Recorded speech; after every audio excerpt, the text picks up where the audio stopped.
Kamu cari kampus. Karena tanggal 3 Mei, sejak hari itu tiap hari dia kontak saya. Dan tanggal 30 kemarin dia sudah tes. Dia dapat kampus yang bisa menerima dia. Saya nggak tahu kampusnya nggak terkenal di daerah Tebet di Jakarta. Dia akan mulai kuliah. Dia bilang, tapi belum tahu Pak diterima tidak. Saya percaya, Papa, jangan manggil saya Papa. Papa percaya pasti kamu diterima. Saya nggak ngomong Tuhan, saya nggak ngomong agama. Saya yakinkan dia dulu.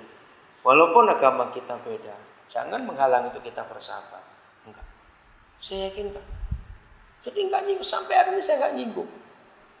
Darah, tapi kok saudara baca tiap hari itu minimal 3-4 SMS dia pasti kirim ke saya. Jadi uang itu untuk menjalin persahabatan. Walaupun saya belum tahu nanti bagaimana cara biayai dia, tapi saya sudah ngomong dulu, asal boleh nyicil, jangan lupa itu saya bilang. Kalau bayar konten saya nggak bisa. Kan boleh, ya pasti boleh, ya udah. Luar biasa Tuhan itu. Maka itu sudah 30 tahun lebih. Kalau bulan Mei, Juni, Juli ini itu bulan yang paling menyiksa saya. Karena kan pendaftaran murid baru. Ya enggak. Bulan-bulan ini dari Mei itu sudah berapa banyak pendaftaran itu. Itulah uang. Pakai untuk mengikat persahabatan, menjalin persahabatan, make friends.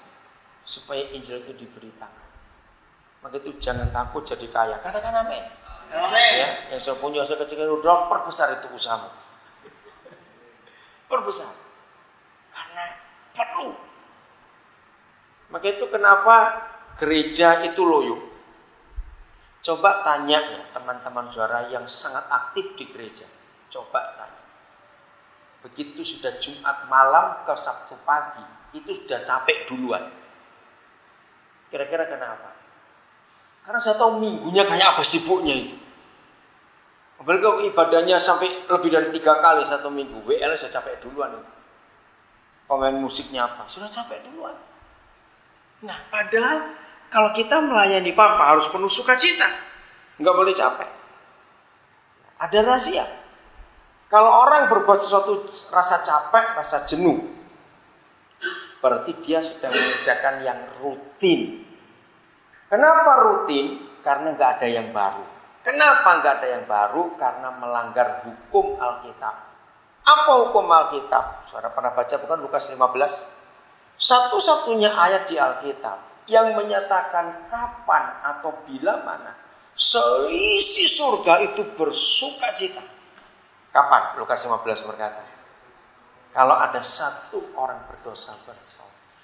Jadi gereja yang benar itu sukacitanya bukan karena keyboardnya baru beli, bukan karena sound systemnya baru, tidak.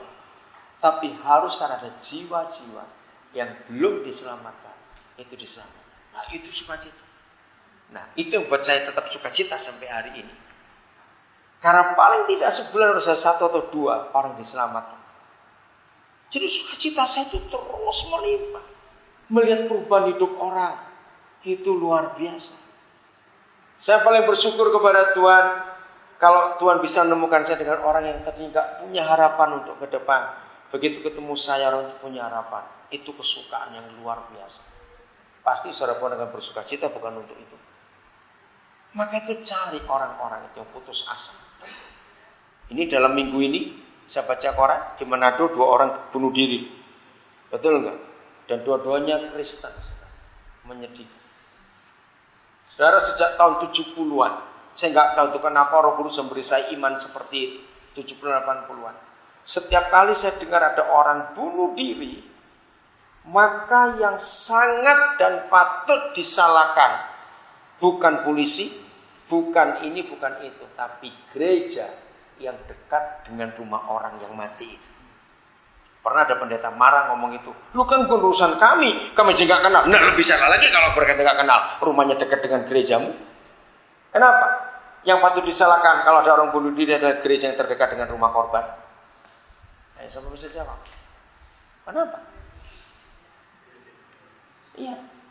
Berarti selama itu orang itu nggak pernah tahu kalau di dekat rumahnya ada solusi untuk semua permasalahan hidupnya. Betul tidak? Sedih saya baca koran 2 hari ini ada orang yang mati karena bunuh diri, namanya nama Kristen lagi. Mengerikan. Maka itu kesibukan kita harus kita perhatikan sekarang. Sibuk untuk apa kita ini? Kita sibuk untuk ngurusi jiwa-jiwa yang baru itu. Itu akan menyenangkan. Saya besok ke Medan, saudara. Itu kan ada satu orang Islam. Saya nggak pernah kenal dia. Nah, dia itu kenal saya lewat Facebook. Padahal saya itu nggak pernah buka Facebook. Tapi ada anak saya ngurus. Lalu anak saya bilang, "Pak, ada orang begini." Lalu saya kontak dia. Karena dia minta nomor telepon. Ya, saya nggak pernah kenal dia. Tapi saya siap. Apapun yang Tuhan mau suruh kerjakan, saya akan kerjakan. Sekalian kalau saya ke Medan, saya lagi ngurus seorang. Ini sudah terjadi beberapa waktu yang lalu. Jam 2:30 subuh, ya, waktu Papua. Tahu SMS saya bunyi. Saya baca, tulisannya dibilang, "Bapak nggak kenal saya pun baru tahu Bapak dari HP second yang saya beli nomornya. Nah, saya itu yatim piatu. Saya pengen punya keluarga." Akhirnya saya SMS balik karena saya belum tahu, bisa telepon tidak. Ini saudara atau saudari? Karena nggak ada namanya, dia nggak pakai nama.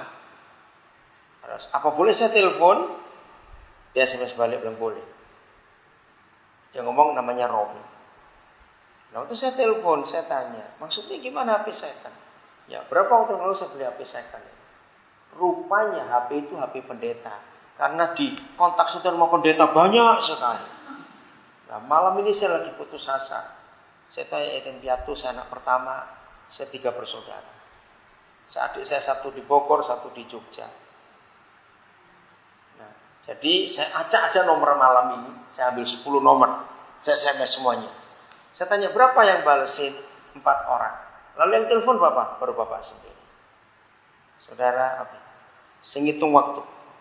Saya bilang, waktu itu tanggal 5. Saya bilang, tanggal 9 saya akan cari kamu di Medan. Dia kaget. Saya datang khusus untuk dia. Karena saya punya waktu kosong. Nah, saudara, itulah. Akhirnya sekarang 3-3 ikut saya semua. Kakak beradik itu.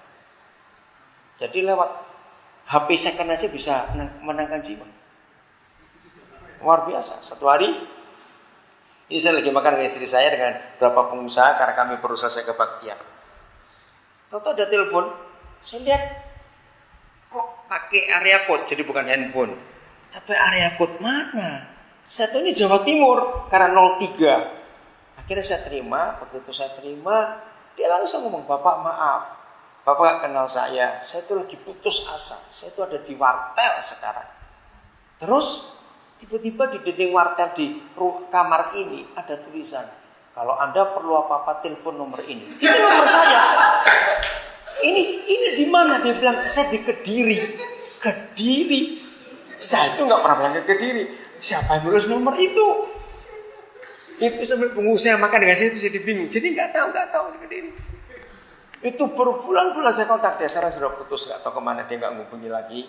Tapi saya percaya apa yang saya sudah taburkan pasti akan berbuah suatu hari. Maka itu saudara, saya tidak pernah menyalahkan orang yang salah telepon. Saya nggak akan maki-maki cuma, "Goblok, telepon aja nggak bisa." Awas ngomong begitu ya. Salah telepon pun Tuhan tetap punya maksud. Bahkan prinsip saya, kalau ada maling masuk rumah pun saya nggak akan teriaki. Saya akan sambut dia baik-baik. Karena cari jiwa itu susah, ini datang sendiri. Kesempatan, benar. Maling harus diberkati juga, nggak boleh diusir. Amin. Maka itu saya nggak takut rumah nggak dikunci, tuh nggak takut, saudara. Benar. Kenapa? Mau ambil. Nggak apa-apa. Saya bisa beli lagi. Yang penting jiwa-jiwa bisa diselamatkan. Jadi saya nggak pernah takut apapun juga. Maka itu uang itu adalah untuk menjalin persahabatan. Nah, ingat itu. Apabila mamon itu, uang itu tidak bisa menolong kamu lagi, artinya apa? Ya mati. Karena nyawa nggak bisa dibeli kiloan. Walaupun punya uang, waktunya mati, ya mati. Nah, apabila mamon itu nggak bisa menolong kamu lagi, maka itu kalau nyimpan uang hati-hati. Ya. Maka kamu akan diterima di kemah abadi.